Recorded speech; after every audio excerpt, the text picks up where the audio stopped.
I'd like to introduce Technical Session 2, The Future of Nuclear Energy, moderated by Raúl Bertero from Academia Nacional de Ingeniería, Argentina.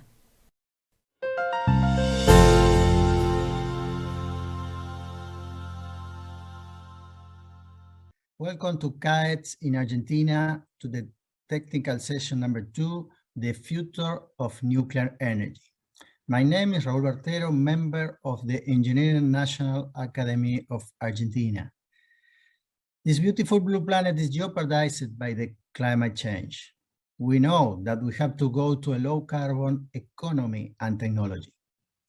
Nuclear energy is one of the most effective solutions to control the climate change.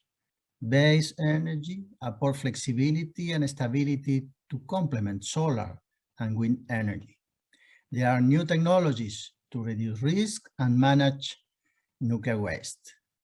Small modular reactors mean flexible and affordable power generation and offer the possibility to combine nuclear with alternative energy sources, including renewables. We have today a panel of extraordinary experts to share their knowledge about the future of nuclear energy. The curriculum for the speakers are available on the CAES 2021 website for consultation. The opening presentation will be given by Mr. Rafael Grossi, General Director of the International Atomic Energy Agency. He will give us reason for optimism, tackling climate change through advances in nuclear technology and policy. Then, Professor Xiangen Zhao from the Chinese Academy of Engineering, also member of the Committee of National People's Congress of China, give us an update of the energy program decarbonization of China and the important role of the nuclear energy in this program. After that, Mr. Nudurupati Sai-Baba from Indian National Academy of Engineering introduce us with an update of the India nuclear development. Finally, Dr. Sol Pedre, manager of the CAREN, the small modular reactor 100% designed and built in Argentina for the Atomic Energy National Commission, will close this session. At the end, we have a virtual technical tour to the CAREN and to our nuclear power plants in Atucha, near Buenos Aires. I would like to encourage the audience to submit written questions to the panel through the Zoom chat during this meeting, and we will address them after the presentation. With you, the opening presentation from Rafael Grossi.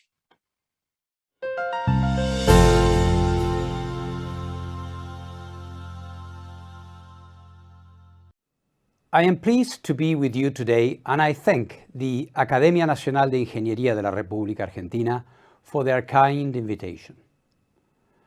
Last month, the Intergovernmental Panel on Climate Change published the first part of its 6th assessment report.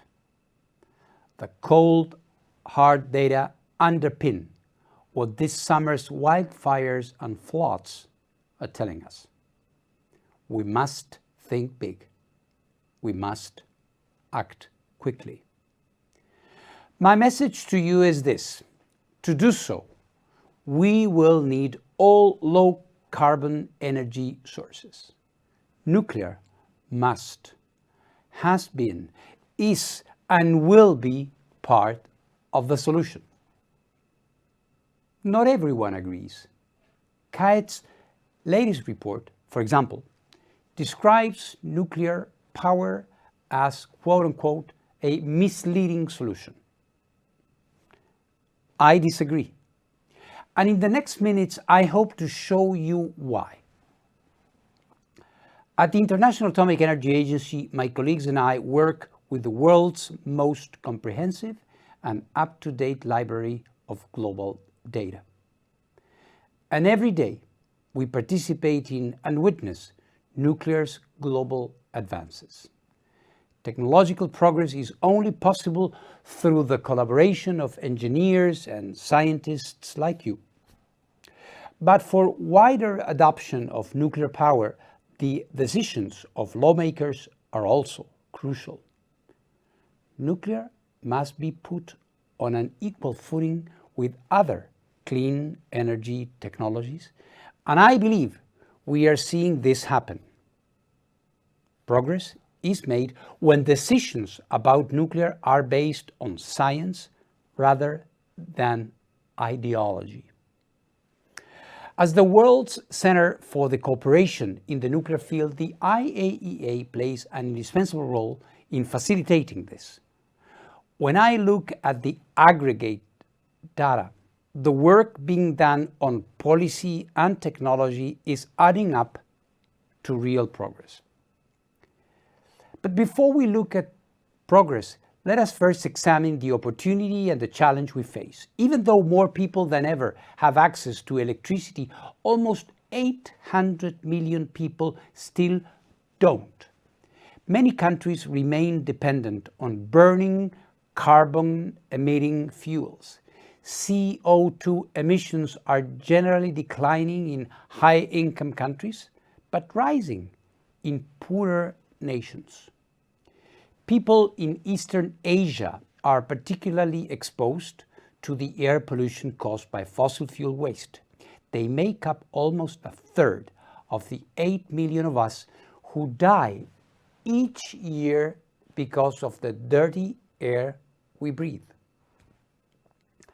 Finding reliable, sustainable energy to fuel our economies is key to improving all our lives. As you know, our global reliance on fossil fuels has stayed stubbornly unchanged since 1980.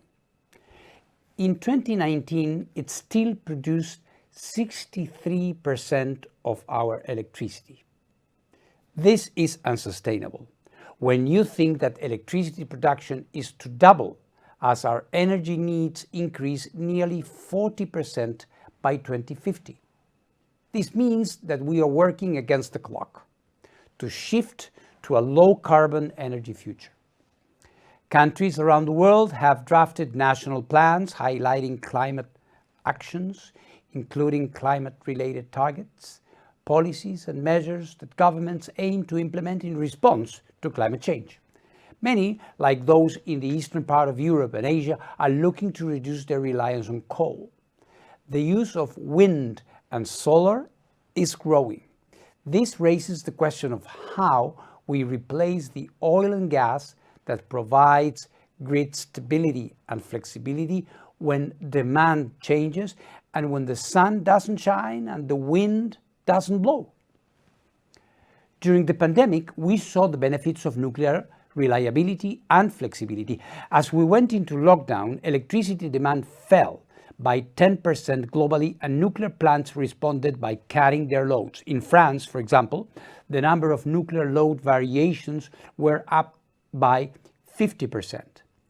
Nuclear has a long track record of steadfast service. 67 years after the first reactor sent electricity to a grid, the sector has reached 19,000 reactor years of operations.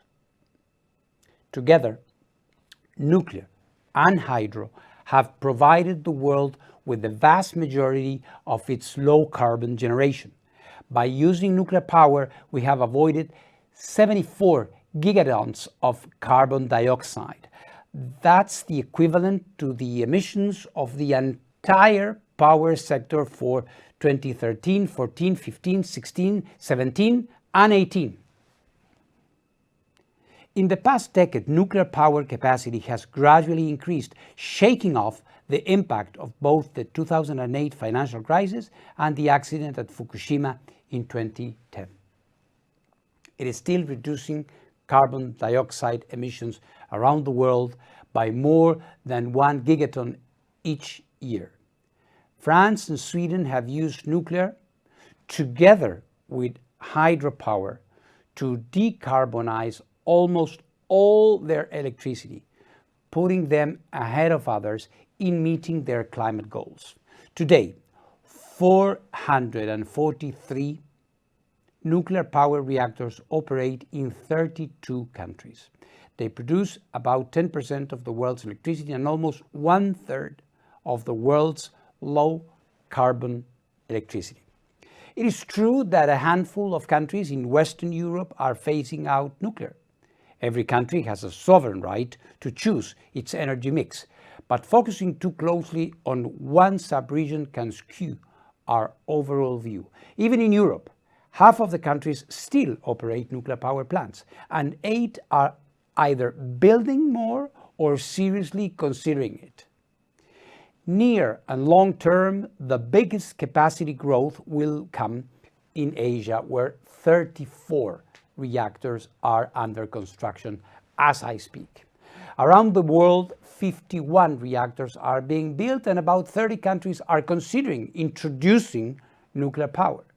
Based on their current national plans, 10 to 12 nuclear newcomers are expected by 2035. The IAEA helps make this possible. Our integrated nuclear infrastructure review missions help countries assess their individual situations. Since 2009, 32 such missions have their follow-ups have been conducted in 22 countries. We also help in other key areas, including financial management, capacity building, and stakeholder engagement. Our annual projections show that nuclear power will continue to play a key role in the world's low-carbon energy mix. Under the high-case scenario, IEA analysts expect capacity to increase 82% by 2050, but we will need more, even more nuclear if we are to mitigate climate change. The International Energy Agency's net zero roadmap says nuclear generation will need to double by 2050. Meanwhile, the IPCC developed 4 pathways to achieving our critical 1.5-degree goal. They include the need for nuclear power generation to increase between 60 and 500% by 2050, depending on demand and alternate supply options. Like for other energy technology, nuclear will have to keep making breakthroughs to meet that need. One significant advance clearing the path for the future of nuclear is the industry's success in answering the question of what to do with the waste. Last year, I saw this solution with my own eyes when I visited the Onkalo repository in Finland. In a couple of years, it will receive and keep safe high-level waste from 50 years of clean energy generation in Finland. Several other countries, such as France and Sweden, are also making significant progress in this area. Meanwhile, Russia, China, India, the United States, and others are at varying stages in the operation and development of fast and new generation reactors. Fast nuclear reactors can extract up to 70 times more energy from uranium, thereby reducing the need to tap new resources. The small modular reactors could offer an option for smaller electricity grids, and since you are in Argentina, the CAETS is a good example of a prototype, and I'm glad to see it is featured in today's program. There is much excitement that SMRs could better serve the needs of developing countries. And if they are used for non-electric applications, such, for example, as producing hydrogen, we could reach tough to decarbonize sectors, including transport and industry. The IAEA fosters this kind of innovation by providing a global platform to share information, by supporting technology development and deployment, by coordinating research projects, publishing technical papers and databases, and by developing and adopting standards. In nuclear and in other energy sectors, breakthroughs take time, but climate scientists warn us that we have little time left to drastically cut our greenhouse emissions if we are to avoid the most devastating consequences of climate change. Fortunately, we have a tried and tested solution, extending the operation of existing nuclear power plants at a levelized cost of 30 to 35 per megawatt hour, adding 10 to 20 years to a nuclear power plant is one of our most cost-effective low-carbon options we have. The IAEA supports member states in the long-term operation of their nuclear power plants through peer review services and publications, as well as through training and assistance in improving plant life management. As advances in all manner of nuclear technologies are made, we lay the groundwork so that they can be developed and deployed safely and securely. For example, we have just launched an initiative that assists member states in all aspects of SMRs and microreactors, including technology development and deployment, infrastructure, economics, safety, and regulatory issues, security and safeguards, all of them together. In all things nuclear, we reach thousands of people each year across the world through networks and partnerships with laboratories, scientists, universities, and experts. These networks pass on crucial information about how to use nuclear material safely and how to keep it out of the hands of people who may want to sow us harm. I suspect you also know us as the world's nuclear watchdog. The work of our safeguards teams is vital in keeping world peace. Together with our work on safety and security, it underpins the public confidence required so that nuclear can benefit all. The benefits of nuclear go well beyond energy. The IAEA assists countries in using nuclear techniques to do things like detect and battle diseases such as COVID-19 or cancer. We help our member states use nuclear techniques to assess aquifers and to boost harvests. In fact, the peaceful uses of nuclear technologies are so varied that they help countries in the pursuit of 9 of the 17 Sustainable Development Goals as defined by the United Nations. Ladies and gentlemen, CAETS and the IAEA are similar in that they are facilitators of knowledge exchanges. I'm grateful that CAETS brings together engineers and experts from across the world and from across the different energy sectors. This is very important.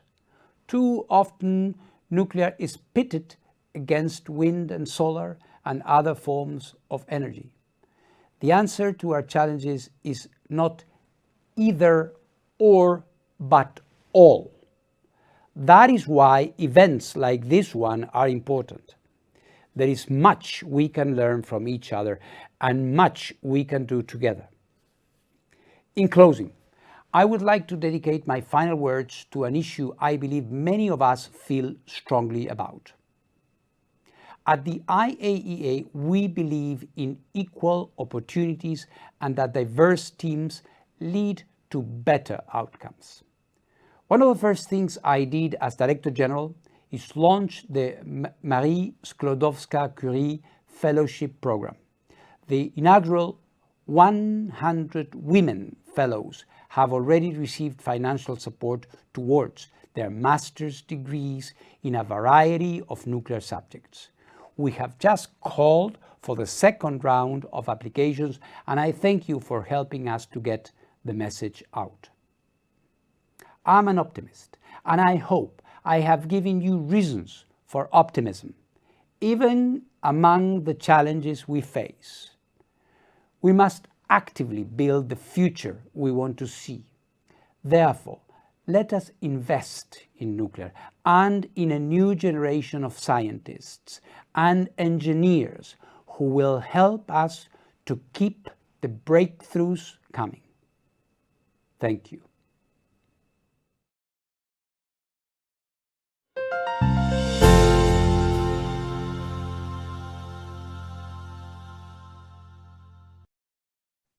Fellow colleagues, of the engineering academies around the world. Ladies and gentlemen, it's my great pleasure to meet you online.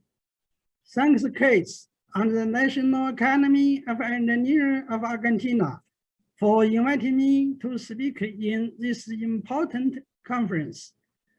I'm Zhao Xiangeng from the Chinese Academy of Engineering, and it's my great honor to deliver a presentation about China's nuclear energy and the national strategy of carbon neutrality.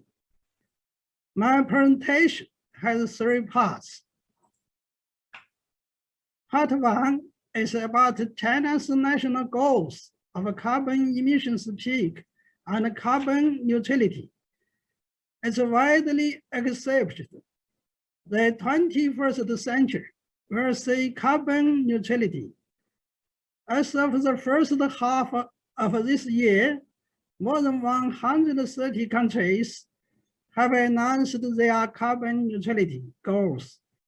These countries account for over 65% of the global total greenhouse gas emissions and more than 75% of the global total GDP. All these countries make different progress in promoting carbon neutrality. Most of them have announced that they will strive to achieve carbon neutrality by 2050. As can be seen from the figure, after nearly 100 years of development, Europe, the United States, Japan, and other major developed countries around the world have completed their industrialization journey. Their domestic energy-intensive industries have either exited or been transferred to other countries.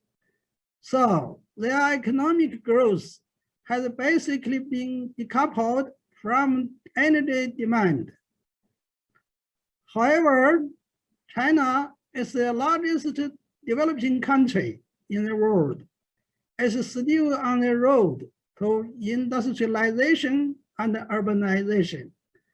China's primary energy consumption still shows a growth trend, and carbon emissions are also on the rise. The goal of achieving carbon emissions peak in a short term will largely affect China's economic and social development. Even so, China is a responsible major country, and at the 75th session of the United Nations General Assembly last year, Chinese President Xi Jinping made a solemn statement to the world. China will scale up its intended nationally determined contributions by adopting more vigorous policies and measures. We aim to have carbon emissions peak before 2030 and achieve carbon neutrality before 2060. Next, I will share part 2 of my presentation, actions for carbon emissions peak and carbon neutrality. In 2017, China issued the Energy Production and Consumption Revolution Strategy, indicating that China must establish a clean and low carbon and secure and efficient energy system, and implement the national energy strategy of 4 revolutions and 1 cooperation. In addition, China will accelerate the establishment of an energy supply system that features complementary and coordinated development of coal, oil, gas, nuclear energy, new energy, and renewable energy. In March 2021, the 13th National People's Congress, as China's organ of superior power, hosts the outline of the 14th five-year plan and the long-range objectives through the year 2035 of China, which will be the highest plan of action to guide China's development in the next 5 years and even 15 years. The outline also involves a top-level plan for specific actions in the economic and social development process. China needs to play the implementation path of carbon emissions peak and carbon neutrality in such key aspects as industrial restructure, energy development, and power investment, and research specific measures for carbon emission reduction by taking the actual development conditions of industry, buildings, transportation, and other fields into consideration. After sharing the top-level designs of the Chinese government, I will take China's carbon emissions trade scheme established recently as an example to briefly introduce some preliminary practice of China to promote the decisive role of the market in the allocation of carbon emissions. At the end of 2020, the Ministry of Quality and Environment of China passed the regulation on carbon emissions trading, aiming at regulating carbon emissions trading and related activities across the country. In July 2021, the online platform for China's national carbon emissions trading market was officially launched. This represents a major system innovation of a leveraging market mechanism to control and reduce GHG emissions and promote green and low carbon development, and also a significant policy tool for achieving the carbon emissions peak goal and carbon neutrality vision. It is worth mentioning that more than 2,000 key carbon emitters in the power generation sector have been included in this national market, and that about 4.5 billion tons of carbon dioxide have been covered. This makes it the world's largest carbon trading market. In the process of establishing the carbon emissions trading scheme, all large state-owned enterprises, as the main market participants, proactively promote clean and low carbon energy development, continuously optimize industrial structure, and speed up the development and deployment of low carbon technologies. China's major think tanks are also offering advice and suggestions on how the country can achieve their goals of carbon emissions peak and carbon neutrality in a high quality world. The CAE that I work for is a high-end think tank in the field of engineering science and technology. Our organization has grasped the key words that the goal of carbon neutrality by 2060 will have extensive and profound economic and social impacts in a systematic way, and put forward that our country needs to make in-depth researches on the pace for how to achieve the goal of building a modern country and the achieving the goals of a carbon emissions peak and carbon neutrality in a coordinated way. According to CAE, energy transition is the main path to carbon neutrality. There are some specific measures needed to be considered. 1, improving the carbon markets and establishing a carbon emissions management system. 2, giving priority to energy saving and accelerating the replacement of electricity from fossil fuels at the end user side. 3, speeding up the development of distributed energy systems and gradually building a new power system and supporting service system adapted to a large scale development of renewable energy.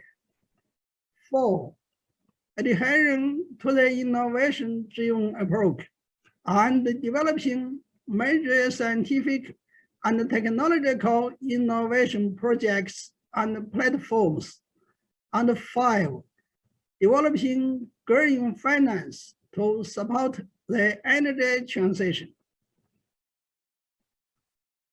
In part 3 of this presentation, I will explain the role of nuclear energy in achieving China's national strategy of carbon neutrality. We think that nuclear power will play an increasingly important role in China's energy structure, as clearly indicated in the report on the work of the government 2021. China will take active and well-ordered steps to develop nuclear energy on the basis of ensuring its safe use. By the end of 2020, a total of 49 nuclear power reactors were in operation in mainland China, with a total installed capacity of 51 million kilowatts. The nuclear power plants that have been in operation have power output of 366 billion kilowatt hours, accounting for 5% of the China's total power output. All nuclear power plants have a very good track record in operation. In 2020, only one level 1 event on the international nuclear event scale occurred, and no event at above level 1 occurred. 2021 represents the first year of China's 14th five-year plan period. In these 5 years, China will see more remarkable, important improvement in nuclear energy development. China's plans have stated that the country will safely and reliably promote the construction of nuclear power plants in coastal areas, and that the installed capacity of nuclear power reactors in operation will rise to 17 gigawatts. In addition, the relevant studies of CAE also make proactive suggestions on making further efforts to develop nuclear energy in the 14th five-year plan period. China's nuclear power development is expected to be appropriately accelerated. Specifically, 6 to 8 nuclear power reactors should be approved for construction every year. The subsequent installed capacity of nuclear power were to account for at least 10% of China's total.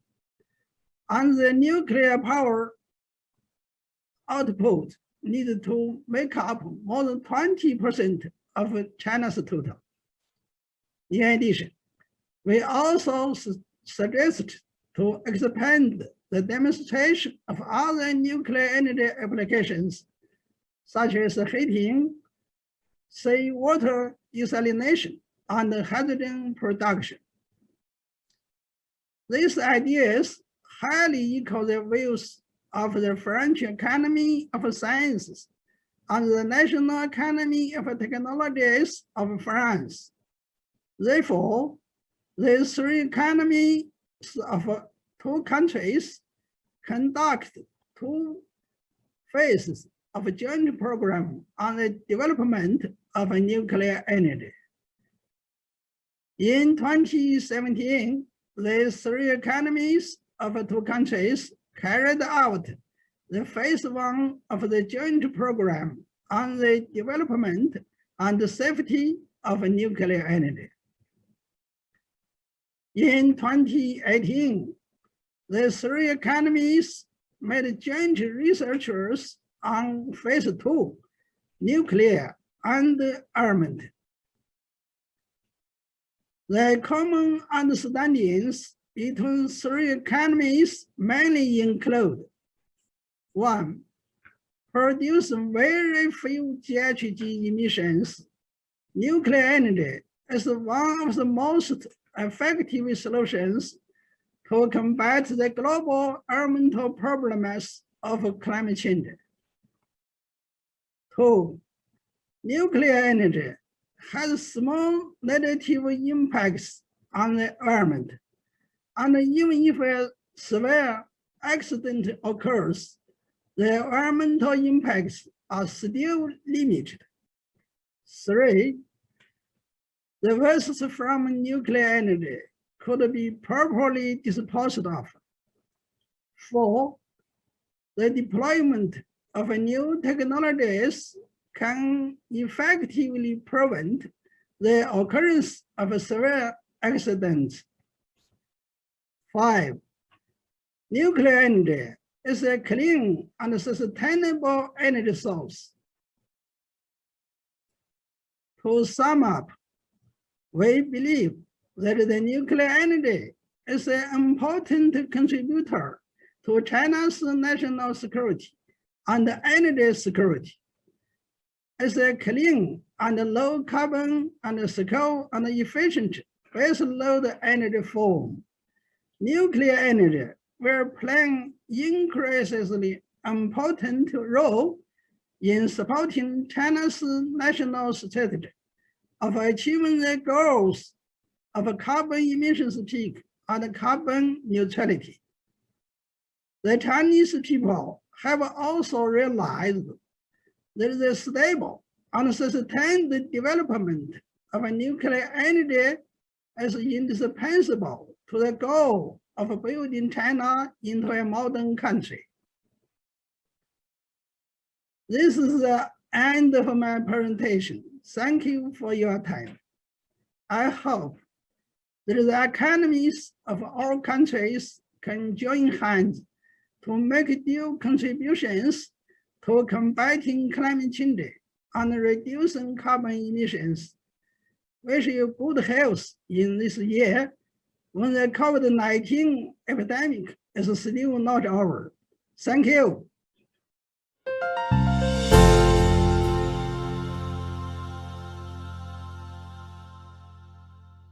I'm really grateful to INAE for giving me this opportunity to make a presentation to CAETS in this prestigious conference.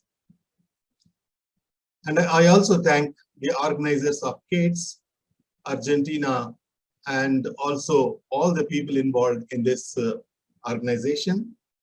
And I'm so pleased to be a part of you. My presentation is on the status of nuclear power in India as on date. India has been pursuing a robust three-stage nuclear power program as outlined by Dr. Homi Jahangir Baba. It's based on self-reliance and also exploitation of vast thorium reserves and domestic industrial capabilities in this country. If you see the figure, our first stage is basically of PHWR type, pressurized heavy water reactors. In this pressurized heavy water reactors, we use natural uranium, and all the reactors use this natural uranium and convert the U-238 into useful plutonium. The selection of PHWRs has been done because of its high efficiency in producing plutonium, which is required for the next stage. Also, it gave an opportunity to us to produce most of the components within the country. It's not very difficult to produce the reactor components. And third one is most important one is the reactor is very economical. Today, if you see, the cheapest reactor in the world is PHWR. And in this, as I mentioned, the used fuel, the spent fuel, is processed to separate out plutonium and uranium-238. And whatever is left out, uranium-238, is in good quantity, because you know most of the natural uranium contains U-238. So these two becomes a fuel for the next stage FBTR reactors. But for FBTR reactors to start, we must have enough plutonium. That means the base or the fleet of PHWRs has to be quite substantial, so that we have enough quantity of plutonium to start the number of fast breeder reactors. So the second stage basically uses the plutonium and also uses some blankets after a certain time of thorium, which we have in abundance. But here we are not looking for increasing the consumption of thorium, but to increase our breeder capacity. In other words, how much of uranium-238 can be converted further into uranium-233, or thorium is converted into U-233, not the blankets. And this U-233 will be useful for the next stage or the third stage, the final stage. And if you see, the depleted uranium and plutonium are going to plutonium-based fast reactors. In these fast reactors, we basically use plutonium-uranium oxide fuel, or one can use the carbide fuel. We have used it for the test reactor that we have commissioned in our country in the year 1985. It has successfully run for several years, almost like more than 30 years. It has successfully run. And that gave us enough experience to run FBRs. And now, right now, we are in an advanced stage of commissioning a prototype fast breeder reactor of 500 megawatt capacity. And once it is successful, we'll go with a fleet of FBRs. And so that whatever breeding takes place, it will be useful for increasing our base of FBRs. And from here, whatever U-233 is produced, it will be used for the third stage. And the third stage basically are a number of reactors. The number one is advanced heavy water reactor. It uses heavy water as moderator, but coolant is light water. And it has many passive safety systems, and it's a very efficient one. And the thorium reactor, it can utilize a lot of our resources. And basically, it can be used for many purposes, not only for the power, but also for many other purposes, such as hydrogen production or for processing water requirement, etc. Now, the same one, if you want to convert in terms of how many reactors we have right now, we have in the first stage, 18 operating reactors of PHWRs and 5 under construction, and 2 BWRs supplied by General Electric long ago, maybe 50 years ago, and this commission more than 50 years ago, and 2 BVRs of Russian manufacture, and they're operating in Kudankulam of Tamil Nadu in India. And these are operating reactors of LWRs, but 4 more are under construction right now. And there are many more reactors coming up, which I will explain in the next slides. Let me go to the second stage of our PRs. We have a 40 megawatt thermal FETR, as I mentioned. It has been operating for more than 30 years. And a 500 megawatt PFBR under construction, advanced stage. And it has a huge potential of up to 300 gigawatts. Once we increase the base to 300 gigawatts, then we can start converting or using this material for sustaining a large production of power, something like 600 gigawatts. And here, apart from AHWRs, we also have molten salt reactors under design, and they're in advanced stage, and they're all going on parallelly. And high temperature reactors also are being considered, and this has huge potential of the third stage. And the theme of nuclear power program is self-reliance through R&D. This is our hallmark. And as I explained to you, three-stage power program is based on moderate uranium. We don't have huge resources of uranium, but abundant thorium resources. And plan is based on closed nuclear fuel cycle. In other words, we don't leave any gram of fissile or fertile material. The spent fuel is reprocessed to plutonium and residual uranium, which fuels the breeder reactors, and PHWR is selected for its efficient production of PU. And operating nuclear power reactors, India is the first country in Asia to operate a nuclear reactor. And presently, we have 22 reactors producing about 7,520 megawatts energy, which constitutes about 3% of our total energy production in India. So the same is, PHWRs, we have 18 of them, and then 4 at LWRs here.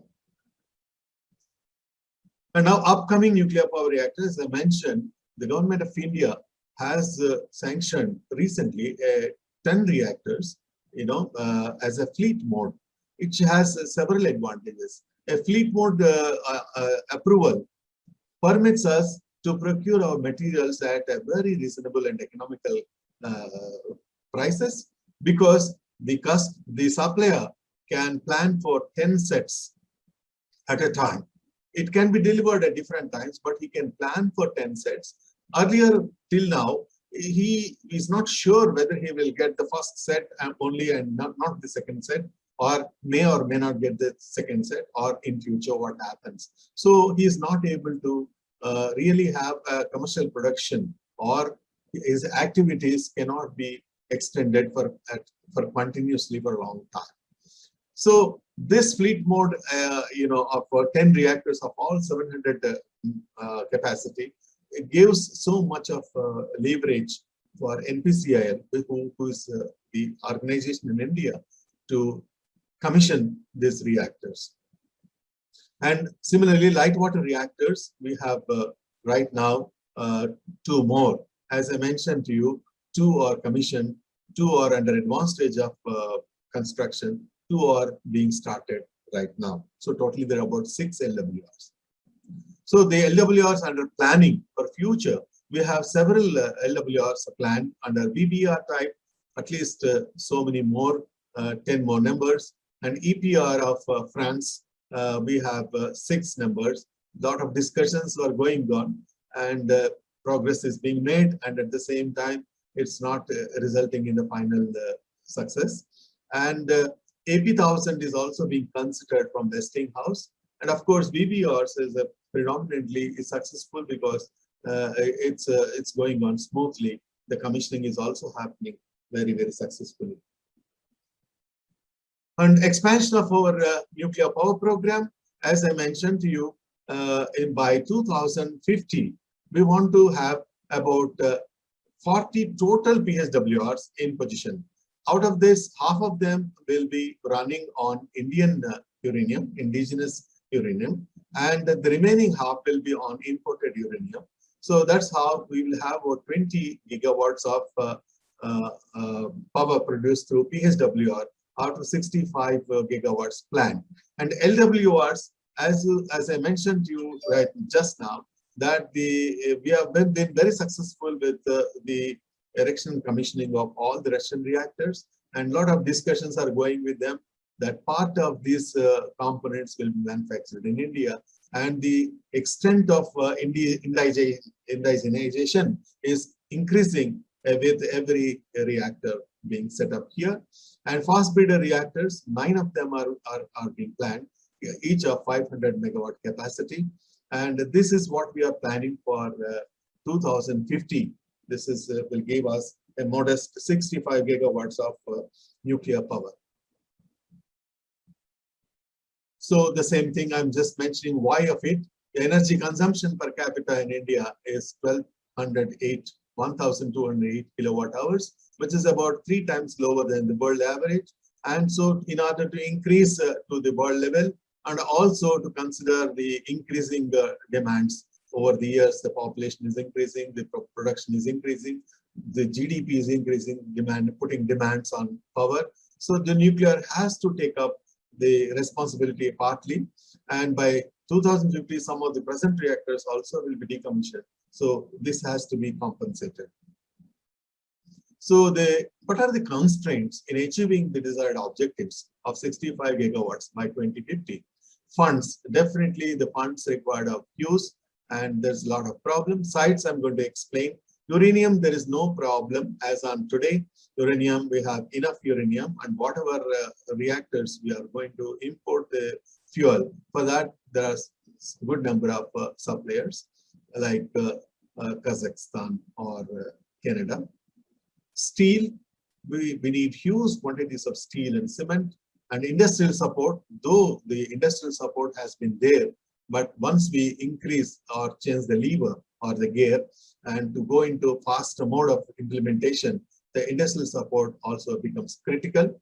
There are many other infrastructural requirements, such as the manpower is also a very huge thing, and there are several other factors which have to be in place to make this dream come true. About the sites, so India is densely populated country, and so it's very difficult to find potential sites for nuclear power plants. So what we are doing is maximum utilization of the sites already in place, and so we are locating multiple number of units and co-locating even other facilities such as fuel fabrication, heavy water, etc. And sites for PHWRs, there are several like Kakarpara, Gujarat, Kota, Rajasthan, Mitividhi also, and Banswara, Gorakhpur, Haryana, Chutka, and Barzi in Madhya Pradesh, Kaiga in Karnataka. If you see these sites, most of the sites where already the reactors exist, and so we are only expanding and locating so many other reactors in the same place. And sites for LWRs is like Kudankulam and Kavali. Kavali is in Andhra Pradesh, and Jetapur, Mitividhi, and Kovada. So these are the places we have already located, but there are some problems like for FBRs, we need to be located on coastal areas, and this requires huge water requirements. So finding suitable sites is likely to pose a problem, or it's a challenge. So we have to solve this because our coastal line is heavily populated. FBRs 1 and 2, we have already decided to locate them at Kalpakam, and already where number of reactors are there. But that's where PFBR and FBT are also working there. Kamini is also there. So we have to also locate facilities such as fuel production facilities, reprocessing, and waste management plants, and sodium and boron production, and many other things. And capacity addition planned through existing well-developed reactor fuel cycle technologies and with inputs from industries. So the PHWRs reached the stage of maturity, and we have done demonstration, indigenization, standardization, and commercialization, and availability factors are very, very high. And some of the reactors have run for a number of years continuously and without stopping. So this shows the maturity of the technology. And so we have moved from 220 megawatt capacity to 540, and then 2 reactors at Tarapur have been running for the last 10 years or more. And now we are going to 700 megawatt size The first one is at Kakarpara, Gujarat. And now all our future reactors we are planning of this size. And this can be run on natural uranium as is originally planned, but also we can run on reprocessed uranium. And the most important thing is SEU. Once we use SEU or low enrichment uranium, then the waste that will be generated or the waste fuel waste will also come down drastically to 30 to 40%, and the life of the capacities also are going to go up. And so we have experience with SEU. We have run for quite a number of years, and we have generated sufficient data on this. So we are confident of using SEU in our reactors. And this lowest specific capital cost, as I said, these are very economical, and a reactor typically 1 megawatt would cost around 150 millions of rupees. So fuel cycle facilities, we are having uranium mining and milling everywhere. We have got many sites all over the country. Fuel fabrication and core structures we have for PSWR, PWRs, and also for ASWRs we have manufactured some of these core structures. And heavy water, we are self-sufficient, and we are in fact much more than our self-sufficient. And reprocessing waste management, we have mature technology. With the international cooperation, we are going for LWR technology, as I mentioned.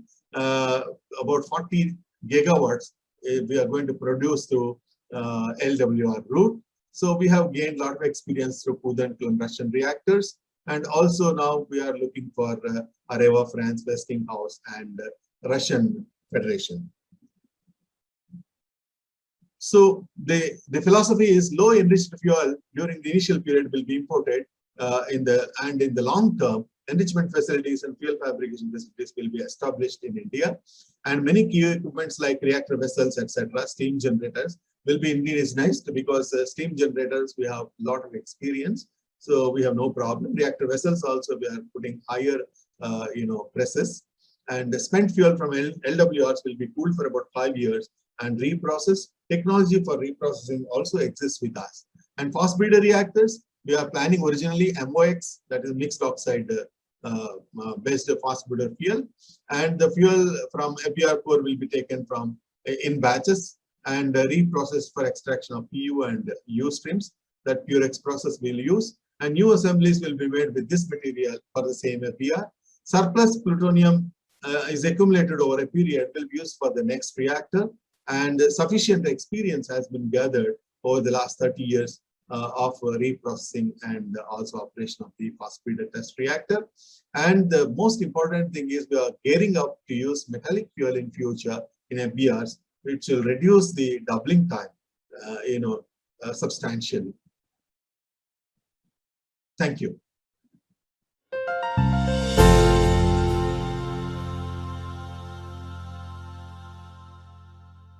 Well, good afternoon. My name is Sol Pedre. I am the project manager of the current project in the National Atomic Energy Commission of Argentina. And today I will be presenting some of the main features and status of this important nuclear project in our country.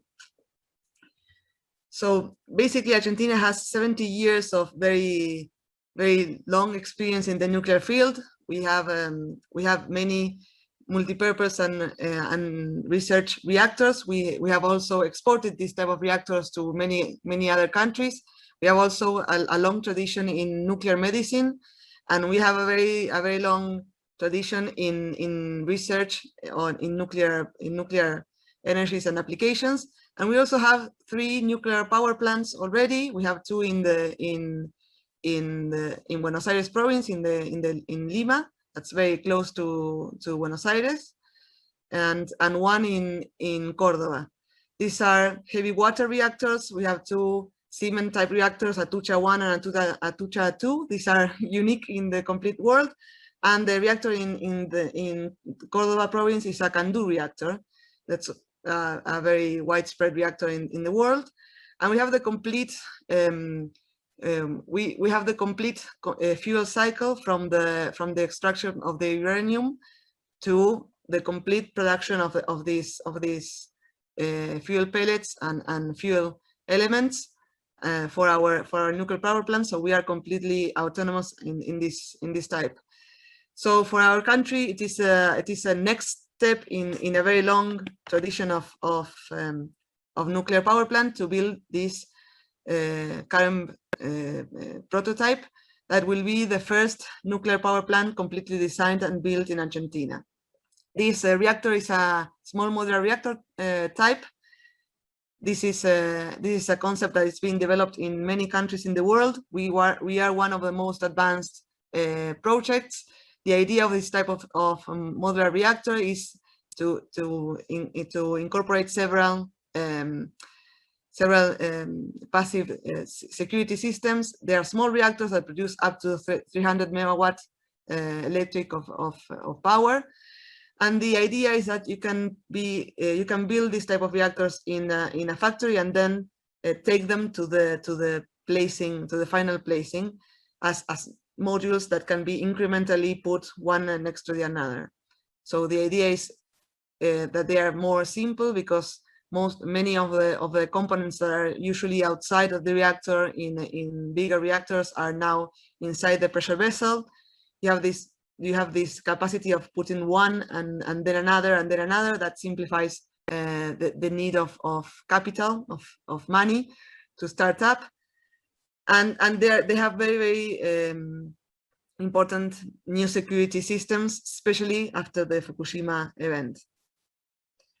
So what's our prototype? Argentina has taken a way of building this, that's building a prototype to test the innovations in this reactor.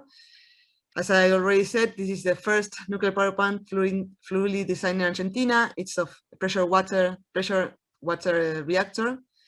It will produce 32 megawatts of energy, and it has this integrated primary system in the reactor. Different from our other nuclear power plants, this is an enriched uranium reactor. We already have this type of reactors, but only for the research purposes. As I already told, our nuclear power plants are all natural uranium and heavy water reactors, but we can build the fuels also in Argentina. So the aims of the prototype is to qualify the whole concept in a smaller scale than the commercial or industrial units. Also to generate all the abilities we need to take this type of project in the National Atomic Energy Commission and all its associated companies. The nuclear sector in Argentina is it's really an ecosystem. We have we have 5 companies that are dedicated to different parts of the nuclear cycle. We have Nuclearelectrica Argentina, that's the one that operates the power plants. We have Conuar that makes the fuels, FAE that makes the special elations for the fuels, Dioxitec that makes the uranium dioxide capsules for the fuels, and of course INVAP, that's also another company has springed from the National Atomic Energy Commission. But also we have very small, very big and small companies that make the metal mechanical components for this type of reactors. So the idea is with the prototype to develop these abilities and that already exist in Argentina so we can escalate afterwards to a commercial unit that we can sell hopefully around the world. That's the next aim, is to repeat the success we have already obtained with the research reactors exportation. We have exported this type of reactors to Argelia, to Egypt, now to Holland, to Australia. So we have already a road made in this type of exports. And of course, to become a worldwide reference for these new generation of nuclear reactors that are really new, and today there are no examples of this type of reactors working in the world. So basically, this was what I was already saying. a normal PWR has the steam generators, the pressurized, the control rod mechanisms, the pumps, all outside the pressure vessel. This makes this has the need of having all these pipes that take the water from the primary system that is in contact with the radioactive nucleus outside of a reactor. This is a problem, because if these pipes break, then we have an accident. So the idea of these new reactors is to include the steam generators, the control rod mechanisms, and have a natural circulation that makes that the main pumps are not needed, and the pressurizer is inside of the pressure vessel. So we have a smaller design, more integral, that is naturally more safe. So this is basically the building we have today, that we are building now in Lima, next to Atucha 1 and Atucha 2 power plants. I will show you some pictures later on. We have the reactor building that has the containment, and of course the spent fuel pools. You can see here, here's the containment, here's the spent fuel pools, and all the safety and process systems, and the control room that is here. We have the service building that will have all the offices and the changing rooms, and also the emergency control room, and the balance of plant. We have to produce the energy that we will be connected to the electric grid, where the turbine is, the electric generator, and the condenser that completes the power plant. Well, you can see here for the civil engineers, we have a very, very big containment. It's 1.2 meters thick reinforced concrete external wall. It has an internal liner that's to prevent any gases from leaking in any type of accident. It has a design pressure of 5 bar and a design temperature of 155 degrees Celsius. And here you can see the liner. It's a very interesting piece of engineering. It's a very, very thin steel line that is being built also in Argentina by the Conoir enterprise that provides the security that in an event of any accident, no gases will be vented to the atmosphere. A very important characteristic of the small modular reactors and the current project in particular is the passive system safety systems. This means that in the event of an accident, the reactor is kept cool for a period of time without the need of human intervention or electric power, and only natural forces like gravity are in place for these systems to work. In the current reactor, this gives us a window of 36 hours after an accident without any need of human intervention, and after that you can extend this period with only connecting some water into the containment.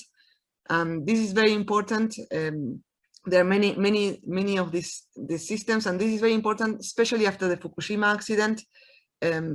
This was new regulatory things that were included after the Fukushima accident for all the nuclear power plants in design in the world. But in the current project, we already had these type of systems, so we didn't have to change our design to comply with these new regulatory guidelines. Okay, this is very important for a country of Argentina. The nuclear sector has always, in Argentina, has always been very, very related to the development of a strong industry. As I already explained, we have from the National Atomic Energy Commission, we have five big companies that were built from this.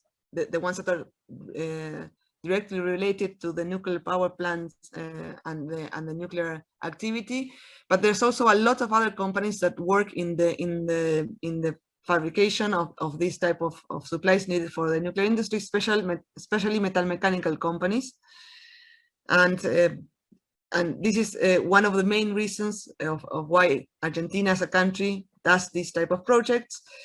We have over 1,000 local suppliers for our projects.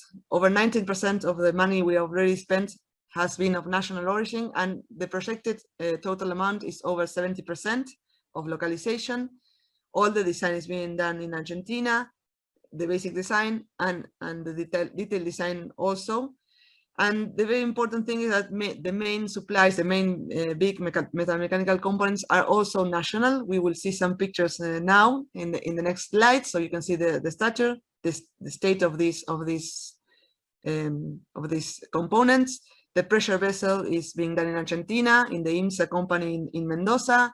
The steam generators are being built in Argentina, in Conuar, that's in Ezeiza. The liner has also been built by Conuar in Argentina. The main crane is being built by a company named Cecin, also in Argentina. And all the large mechanical components will be built in Argentina. We are starting probably next year to build most of the companies with IMSA and also with also smaller companies nucleated in the ADIMRA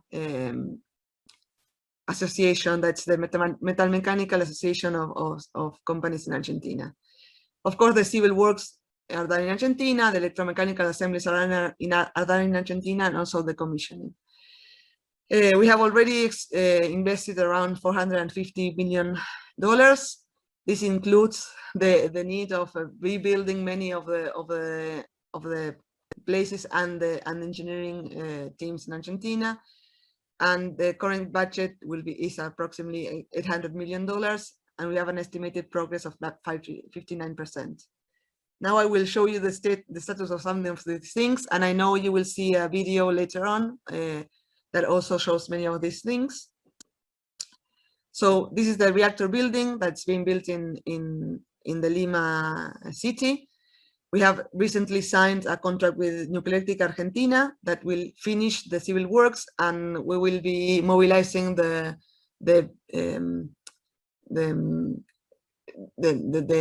finishing of these works probably in December, and they will make a lot of people to start working from the local place. The progress is estimated in 70%. You can see there the containment and the liner. You can here are some also pictures. In these pictures they are mounting the liner over the containment. This is several modules that are mounted one in front of the other. Here you can see the offices building, and here is the turbine building that's also being built. In this picture you can also see the reactor building, the offices building, and the turbine building. You can see here the containment liner. The estimated progress is 87%. We are currently finishing the last modules of the liner. This is being built by Conuar. That's a very specialized nuclear company that was created by CONEA, and it's in the Ezeiza Atomic Center. This is the reactor pressure vessel. You can see it's a very interesting piece of engineering. This is being built by IMSA in Mendoza, in the Mendoza province, and it has an estimated progress of 58%. And well, you can see here the steam generators. The steam generators are very particular. They are helicoidal. This is very different from the normal reactors that have U-shaped steam generators. These are each of the tubes of the steam generators is 30 meters long and it has no weldings, has no welds, and so we had to build a special furnace to make these very long and tubes. And each steam generator has 52 of these tubes, and as you can see, we have 12 steam generators inside the pressure vessel. And this steam generator is also being built in Argentina by Conuar, and the special aleations for the tubes were built by FAE. That's also another nuclear company, all built in Argentina. The estimated progress is 52%, but the good news is we will be finishing a one of a kind steam generator to test in February of next year. So we can test that this has been well built because this is the first time an helicoidal steam generator of this type is being built in the world. So there are many technical details and fabrication details. The balance of plant is also in a 63% estimated progress. We already have the turbine and several of the components. We will be producing energy for the interconnected electrical system in Argentina. And the fuels assemblies, they are also being built in Argentina by Conuar also, and we have an estimated progress of 56%. So this is the main components and the main status of the project. Thank you very much for your attention. And of course, we are open to any questions you may have.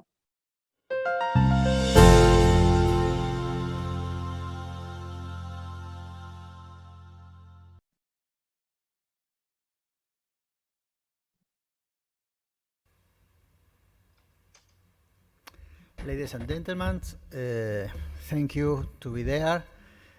Professor Liu, Dr. Saibaba, Dr. De Arenaza, thank you for being here also for this session of question and answer.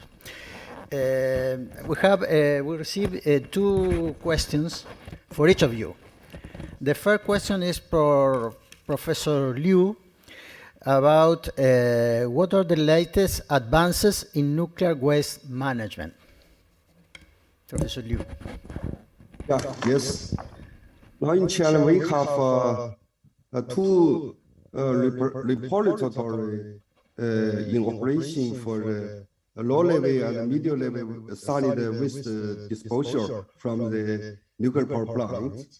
And at this time, we also have a new project for construction of new surface disposal repository for the waste from China, such as from the nuclear power plant. This new repository will be taken into operation as planned in 2025. And also we have another national project on the construction of very low-level solid waste disposal for the such as for the large loam waste and some very low-level waste from the nuclear power plant. And an important advance in this area is national deep underground geological disposal laboratory has taken into construction in this year. They will be taken into operation maybe the next 3 or 5 years will be taken into operation. So we will interested party to have a cooperation in the researchers of the geological disposal issues. That's a short answer. Thank you, Professor Liu. The question for Dr. Saibaba is the following. The Indian nuclear power plant is based on thorium. This is a unique development. This is a unique plan in the industry of nuclear. What are the main differences? What are the main constraints? What are the main advantages that this decision, go from thorium, means for the development of a nuclear energy program? Yeah. The first of all, our nuclear power program is of 3 stages. The first stage is essentially, the backbone is the pressurized heavy water reactor, where India has sufficiently mature technology. We have gone from 200 megawatt to 700 megawatt capacity. So this is fairly large enough. So all our future reactors are of this size. And it has, as I mentioned earlier in my talk, that they're efficient in terms of converting into plutonium. And also, it's one of the cheapest reactors available. The second point is we have all the technology available. 100% of the components are made within the country. And third, the government of India has cleared a proposal for making 10 reactors in fleet mode. Fleet mode has several advantages, right, for the suppliers, and hence they will pass on the benefit to the consumer. So we have now the fleet mode construction going up. As far as constraints are concerned, the PHWR program, the funding is required in a huge amounts. So this is going to put some kind of limitation. And as far as all other things are concerned, like cement, steel, manpower, and the sites, uranium availability, all these things we have sufficient infrastructure. So that's not a problem. The second stage, the main constraint is the success of the prototype fast-breeder reactor, which is coming up in Kalpakkam in Tamil Nadu of India. So it has come to a final stage almost. So we are having some technical problems which we are solving. As you know, this is being made for the first time in the country. And we have the experience of running a fast-breeder reactor for more than 30 years. So we are confident of solving these teething problems. And once we successfully commission one fast-breeder reactor, I think it's going to be multiplied fast in different areas. And only for fast-breeder reactors, the siting is going to pose problem because the number of fast-breeder reactors are going to be many. The third stage is going to start much later. So all the reactors are at the development stage. AHWR, many of the systems have been tested, and the high temperature reactors, MSR reactors, all those reactors are at different stages of development. And by the time the second stage becomes mature, we expect these things to be in place. So it is too difficult to talk about the constraints of the third stage at this moment. So the advantage, as somebody asked, is about utilizing every gram of the fertile and fissile material available to us. And this is a closed cycle, so you won't find any much waste going out, except that whatever concentrated waste that come out, very small quantity, we'll have to deal with it. Thank you, Dr. Saibaba. For Ignacio de Arenaza, Argentina have decided to go to a small modular reactor as a develop for the country. The small reactor have existed for a long time. What are the main difference or feature of the new SMR? What are the new things that is introduced now in this technology? Okay, well, first of all, new small reactors have a higher performance in safety. Why is that? That these new reactors think of the safety from the design and not as additional components or systems.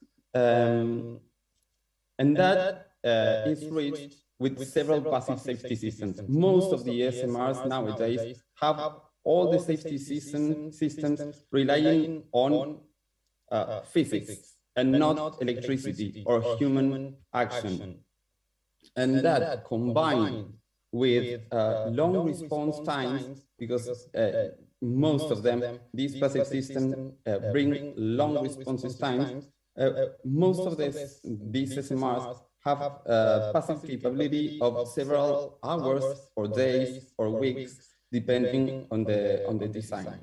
Another different feature for these new SMRs is the modularization, like SMR small modular reactor. That modular stands for modularization in construction and manufacturing processes. That means that several technology developers are offering solutions that they prefabricate or manufacture some of the structures and components, and they ship them straight to the site. And thus, and with that, they could reduce the construction times that are one of the main issues in the nuclear industry. Another big benefit for new SMRs is that most of them are thought for the use for non-electrical applications apart from the electrical one, such as desalination, district heating, cogeneration, hydrogen production, process heat steam, and several more. And because they are small, they could switch from one use to another use with a very simple, in a very simple process. And last, most of these SMRs are suitable for newcomer countries. Like, even though there were small reactors before, none of them was cost effective, and the countries that owned the technology weren't that willing to share that technology to countries that didn't have a nuclear program. And these small reactors, because of the cost and because there are a lot of developers instead of the few large nuclear developers in the world, newcomer countries could join the nuclear industry more easily than before. Thank you, Ignacio. Part of your answer is related with the question we received to Professor Liu. What is the following? What are the new uses of nuclear energy beyond the production of electricity that you consider more promising? Will be competitive from the point of view of cost? What is new about nuclear energy beyond the production of electricity? Professor Liu. Now in China, we have a big development of the economic. So, and also we have another, in face of another issues for the carbon reduction and the carbon neutralities. So now the government have the charge of the energy needs. At the end, we have the development strategy for the next 5 years or 10 years. That is, we will draw up an action plan for the peaking carbon emission by 2030. And we also take an active and well-ordered steps to develop nuclear energy on the basis of ensure its safe use. So in the next 5 years, according to the government report, the installed capacity in operation will be reached 20 GW. It's a big goal. And in each year, in the next 5 years, we have approved 6 or 2 new reactors will be to constructed. So that's there's no beyond the needs. We need a lot of the nuclear energy for the carbon reduction, and also for the long-term goals of the carbon neutrality. So there's a big task for Chinese government for the construction and operation of the nuclear energy in China. Thank you, Professor Liu. And this question is to Professor Saibaba, and it's about cost. When everybody talk about different sources of energy, the main defenses that nuclear energy goes against is the question of cost. It's too expensive. The question is, what are your evaluation about the competitivity of nuclear energy from the cost point of view? It's not very expensive right now. Do you think will be more competitive in the future? And based on what? This is the question for you, Professor.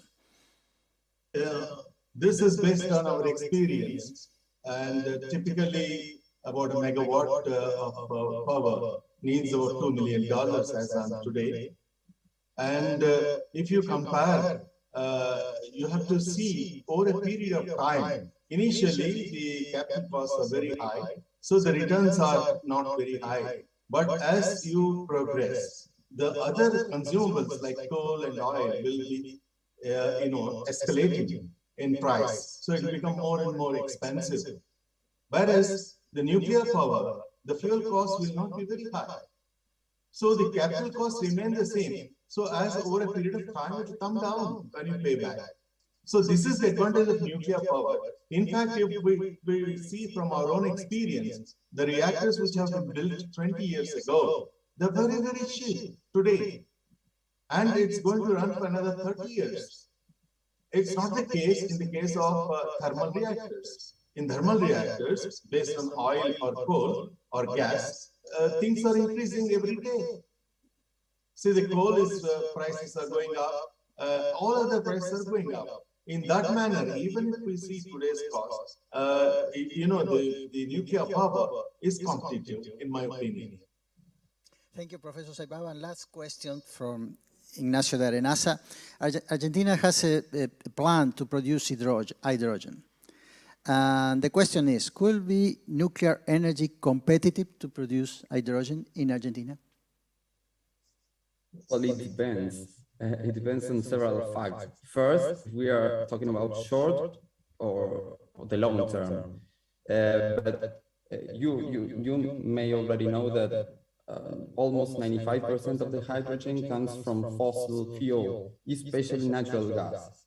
And the price of natural gas, you'll never know what it's going to be. It depends on political issues, geopolitical issues. It depends on if there's a new place that they find shale gas or not. So the price has shown to be very unstable in terms of price. Apart from that, or however, I would say, uranium has shown to have a very stable place along all the time that nuclear reactors have been in operation. So if we compare in terms of costs, I would say that today it is not competitive. But what is going to happen in 20 or 30, 50 years when fossil fuels are going to be in a different scenario than from today? Apart from that, what we have are the decarbonization goals that every country has. So depending on the decarbonization goals, we have to change our minds in terms of how we measure competitiveness. If we measure competitiveness only in terms of cost, I don't know the answer for that. But if most countries want to go to zero emissions, there's no other way to produce hydrogen coming from renewable energies or nuclear. Because if 95% comes from fossil, then you have to switch. And if you switch to a zero emission or a low emission energy, then you have to choose. In that case, we didn't perform any study ourselves here in Argentina, or at least none that I know of.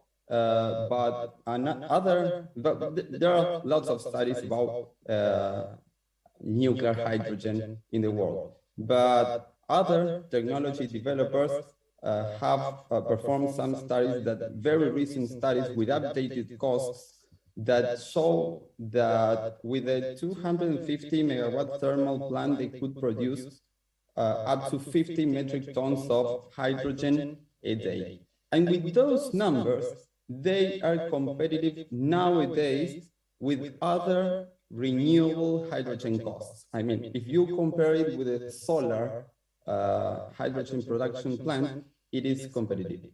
And apart from that, another good point with nuclear is that you could switch. First of all, you could produce hydrogen all day long. It is continuous. You don't need to switch your plant off depending on wind or sun. And another good fact is that you could produce the hydrogen while the electricity demand is low. So if you combine all those facts, in my opinion, the nuclear is perfectly suitable for hydrogen production, but it is a mix between like economics and politics. Well, Dr. Aranasa, Professor Liu, Professor Saibaba, thanks a lot for your answer here. And now we have a virtual visit to Argentine nuclear power plants in Atucha and from the construction of the current. Thanks everybody. See you tomorrow.